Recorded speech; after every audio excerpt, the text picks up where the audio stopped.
You have to go through the pain. You have to go through creating the rhino skin where you just don't care. $11,655,354. The amount of money that I need to leave in my bank in order to leave 3 generations of wealth. If you could collaborate with any person, living or dead, on a project, who would it be? My dad. That's easy. If you could have any superpower for one day, what would it be and how would you use it? I would have the power to... Okay, welcome back. Conversations with Vera. New guest, Chris Bute. We're excited. Thank you so much for coming. Thanks for coming in early. I know you have a big Top Gun and you got a lot going on. Thanks for having me. So we want to get to know you. Who is Chris? Tell us about you. So I grew up in the Bronx. I was there until I was about 17 years old. And then at that point, you know, my mom and my dad felt that the area wasn't really great. They wanted us to get better education. I wanted to play football. Most of the football programs that were in the Bronx, they weren't just the best schools to go to. The football programs would be good, but the schools weren't great. So they moved me out to Long Island with my aunt and my uncle. At that time, unfortunately, my dad had passed away. So my mom was raising us as kids, me and my sister, as a single mother. So she's like, okay, we got to get you out to Long Island. So my aunt and my uncle were nice enough to take me in when I was living with my cousins. How old were you? I was 15, and then I went back, and then I went back. So it was like in between 15 to 17. Like my senior year was my last year that I stayed. So I went back and forth. I didn't love it at the first. It was different. I wasn't like one of the kids that were from Long Island, so it was kind of a little different. So I kind of made this change back and forth. Plus I wanted to be closer to my mom, and then I was fighting that battle back and forth. Like, hey, I do like the education here. I like the opportunities that it's going to present to me. I know it's better schooling, but I miss my mom. I miss my friends. Right. You know, at that point, that's the only life I knew. So. And at that point, I moved there. And from that point, got a scholarship to play football at Hofstra. Played there for 4 years. And then moved on to play for the Philadelphia Soul for a year, which is Bon Jovi's team, and tore my ACL. And, you know, there's no guaranteed contracts in football, especially Arena One. There's no money really in the Arena One. So I decided that at that point I needed to find an outlet. I was working bartending jobs, just side jobs here and there, just trying to figure out where I was going to make my money. And, you know, so I would work my regular job and then bartend at night and anything, bounce at clubs, anything that I could do to make extra money and try to, you know, pay off some of the going back to school for my MBA. So I went back to school for my MBA. And at that point I was... found the fighting career. So I got into professional fighting. That was cool. You know, I did that for about 6 years. And then at that point, I started this career here, and I started to see that it wasn't adding up. You guys were seeing me walk on crutches, show up to conferences on crutches. You were hurt a lot. I was doing interviews with black eyes. People were starting to question me. So we thought at that point it might be best to kind of move on from that thing. So it's kind of the background. Now, you know, obviously have a family, live in Long Island, Massapequa. We moved from Westchester at the time with Nicole, and now we're here. Okay. Tell us about why Cydcor. What, like the Cydcor journey?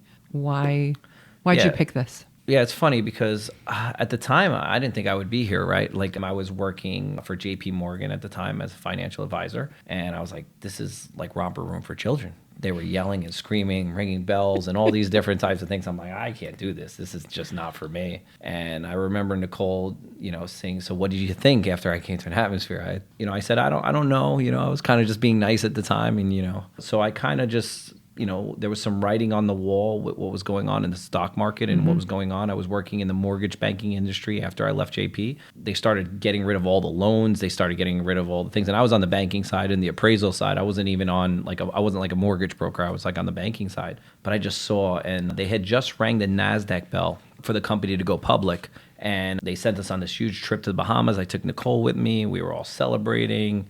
The next week, they didn't even tell people they were letting people go. They just put boxes on people's desks. And people that I worked with for like the last 4 or 5 years, there was just boxes on their desk. And they said that this is, you know, hey, if you have a box on your desk, it's your last day. Wow. So that was like a wake up call for me. And I was just kind of like, okay, she owns her own company. She's in control of what can happen to her. As long as she does the right things and has it with integrity and character, she can keep this company for a really long time. So I said, hey, I think I'm going to come aboard. Ever since then, I just stayed with it. Wow. And is there anything, so the control piece I think is big. Yep. You run your own business. You get to call the shot. Yep. I think the other part of it is just the ability to being able to see my friends and people that were in my wedding party. There was like 5 of them that got promoted to management, and they were all my wedding party, some of the closest people that I spent time with. That to me was just like, hey, this is like family. And if you feel like it's like family, you will do anything for your family. And so I felt like when people are up, people are down, there's always somebody that has gone through it, has seen it, and then the ability to change people's lives and do things that not only the financial aspect, but I think, money's great. Money gives you choices. Choices make you happy. And I read an article actually yesterday. It was pretty funny. It said, if you're able to pick up your kids from the bus and you're able to play with them after school and you're able to go to all their events, you've already made it in life. And this career has provided that for me. So the money and everything else is great, but the ability to be able to do all those things while having the freedom is ultimately why I picked it. That's awesome. Entrepreneurship normally comes with challenges. It's not an easy, straight road. What challenges have you faced along the way? How did you overcome them? Yeah, I think the biggest challenge in the job was, the personal and the job, right? Obviously, I've lost some people in my life, and it all came at like one time. So dealing with being able to keep level-headed and know that there's people depending on you, and then being able to stay focused while the outside interferences start to pile up. And then, the challenges of going through having children, going through that part of it, and like, okay, how can I be there for both? How can I do both? Because everyone's like, well, you can't do both. And I disagree. You can. It's just, how you balance your time and what you give and who you give it to. I think the biggest challenges was at the time I had built an organization and we had lost a client. And I had learned, at the time, I didn't really love the learning lesson, but you never love the pain when the pain is happening, right? Because my mind always goes to the worst case scenario in every situation. So I'm like, okay, what's the worst thing that can happen? And the worst thing happened, right? Like the entire campaign fell, and then the client, whatever it was, what it was. But I learned that, hey, you don't put all your eggs in one basket. You diversify your portfolio, diversify your organization. And so it was more of a learning lesson for me. But that was one of the biggest challenges, because at the time I was like, wow, I built an entire organization and I'm watching it crumble in front of me. And there's 2 choices at this point. It's like, hey, fight or flight. It's like, hey, I could fight and keep going and keep pushing through, or I could say, hey, this is it, and kind of move on. So at that time I chose, okay, we're going to rebuild it. We're going to redo it. We're going to make it better. And, the next time we'll make it so strong that it can't, it doesn't matter what client we had. So I think I was more dependent when I first built my organization the first time around on the client, as opposed to being the person and being the example and being what I wanted to be. So I think I learned a hard lesson, but lesson that needed to be learned in order to develop. I would characterize you as a fighter. You're always going to fight through that. Why do you think that is? I think it's the environment that raised me. Like, I think that where I came from, and like my mom being a single mother, and just, watching the things that I watched at a young age, I think that's just been built into my system. It's like, nothing that's going to happen in business has been worse than what I've seen in life. Like, so at that point, I don't think, I look at it like, okay, now you lose a client, or you lose, an owner, you lose a rep, or you lose something that, not that people can be replaced, but if they're not doing it, that's their choice. That doesn't mean you can't be friends with them. That doesn't mean you can't still talk to them. That means you can't have relationships with them. It's just they're choosing to do something else in life. I think it also taught me a lesson that I care so much that they're not doing it. That means that relationship was so strong while they were here. So I feel like it's like losing a family member and someone that you're going to see on an everyday basis. So I felt even stronger about what I was doing at that point. Tell us about how you think you've evolved personally and professionally through this journey. Like, what have been your biggest learnings? I think I'm a lot calmer. I'm laughing because I agree with that. I think the businesses teaches you a couple different things. I think not only, and then I think life teaches you a bunch of different things. I think at the time, my patience with people, because they didn't know how to do something, was very frustrating to me, because I'm like, what do you mean you don't get it? You just got to get it. And, then I realized, well, there's a lot of things I don't get in life. And there's some things that people tell me all the time, and I'm just like, okay, it takes me a couple of times to like progress it over my brain. And I think that learning from not only, you, Gary, John, and all the other people that have done it and navigated not only having kids, but building an organization and being replicable and making sure that you don't build a house of cards and all these different types of things. I think that I had to go through those things. You have to go through the pain. You have to go through creating the rhino skin where you just don't care. And, I've had things happen in my office where I felt like the whole office was going to fall apart. I've had things with the campaign. I've had things in my personal life. But all those things are just small tests to create that rhino skin and that leather skin, whereas now it doesn't matter what really happens because I know that my foundation is so strong. I can build it over and over and over again. And not only that, I know that I can give my people the information that they need, that they're going through, that I've already done it. And I think that's what really helps. It's because it's like, hey, I'm going through this. So I think that the experience is really, really, every time you go through something, it helps long term. When you look back, what would you tell yourself? What do you wish you knew back then? So I wish I took the advice that people gave and not put my hand on the stove when they told me it was hot. Because I think that and I even, I tell my outside deals and my leaders and my system managers now, like, hey, if there's smoke, there's fire. If a rep is a bad egg, they're a bad egg. And you're not going to change that bad egg. They have to want to change for themselves. And it may be sometimes losing a great opportunity like this in order for them to do something bigger in life later. But you're not going to make that choice for them. They're going to have to make that choice themselves. So I think a lot of the time, I was in the, I just need to save everyone. I need to fix everything. And I need to be the person that's going to fix everyone's problems. And ultimately, you can lead a horse to water, you can't make him drink, right? Mm-hmm. This is the age-old saying. And a lot of the time, my goal is not to motivate people anymore. It's to find the people that motivate me and give them what I have and the experiences that I've had at this point. So I'm excited about that. And, I think Gary said a long time ago, we're in the business of making good people great, not average people good. And I think that making the good people great is what excites me. I got two great follow-up questions. So you've had a lot of success. So first question, what are your longer term goals? Mm-hmm. And then second question, how do you develop yourself? How do you level up? $11,655,354. That's the number that's in my wallet, that's on my phone, it's on my mirror, it's on every part of my thing. So I worked backwards. Now, these tariffs and everything else, might have to reassess the number and the inflation, but I did project inflation and all those things. It's the amount of money that I need to leave in my bank in order to leave 3 generations of wealth. Mm. So I feel like if you leave your kids money, that's great. You leave your grandkids money, that's really cool. If you leave your great-grandkids money and you change the actual trajectory of the last name, which was a high poverty last name, we came from poverty, then you've changed the entire lineage of your whole family history. And that's the goal. The goal is to have 3 generations of wealth. And after that, they got to keep it going. So that's ultimately the number that I would need in the bank. Liquid assets, no, not anything else that I would be giving, like houses or anything, liquid money to give away for them to be able to progress with inflation and everything else that's going to happen for 3 generations to be able to live a comfortable life for the next, 300 years. That's the first part of it. Okay. What was Very clear. Okay. What do you do to develop yourself? Like how are you leveling yourself up?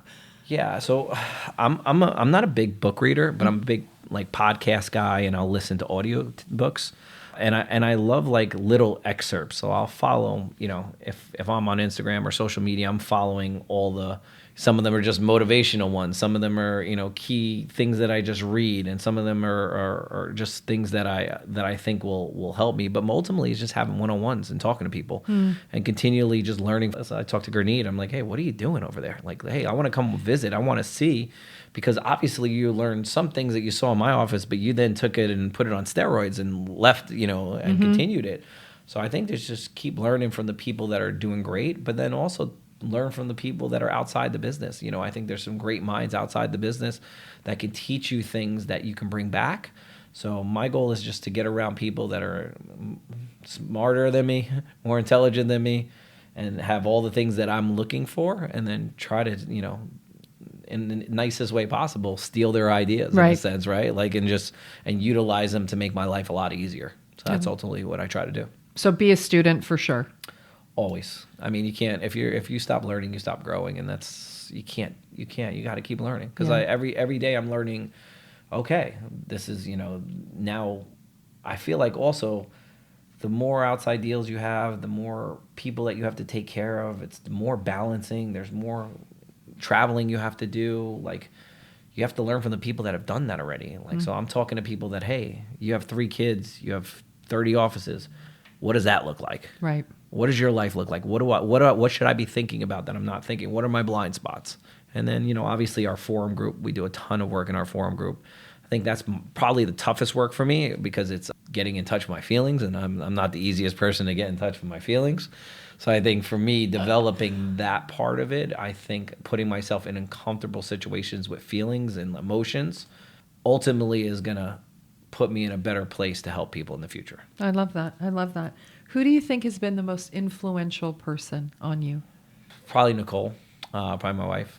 And I think the reason why is because she's been so supportive of taking care of the family and doing the things that we need to do at home. Because, you know, like, I couldn't do this if she didn't do that. Because I'm just too much of a person that feels like I'd be missing out on all those things. So she holds it down there. And then I think also her parents. Her parents just showing her dad is like the hardest working human being I know, and he has energy upon energy upon energy. I don't know how he has it. He comes to our house and he tries to fix things around the house. Like, there'd be a closet off the thing. I'm like, it's Easter. Just relax. Yeah. He still hasn't retired, not because he can't, because he just doesn't want to. I don't think he'll know what to do when it's time to retire. So unfortunately, my dad had passed, and my mom like didn't have a lot of success growing up. Like, you know, she was a smart woman, but she didn't really use that intelligence to do things. So I think just watching how a normal family functions, it was very influential to me. Like, okay, life can be different if you watch how other people's families operate. Oh, I love that. I love that. I'm going to move to fun. Okay. Favorite book, movie, song? Forever Drake. It's a song I walked out to in a consultant, so it's stuck in my brain, and it was like a big moment for me. So like that was like I think that I would probably walk out to that at Senior National too, just because it feels a certain way when I walk out to it, and I think that if it moves you in a certain way, then that's the song for you. So that's kind of the song that I love, and I used to walk out to my fight with that as well. So that it just feels a certain way. So that's the song. Movie, Fight Club. I just love it. I love that this was easy. theme.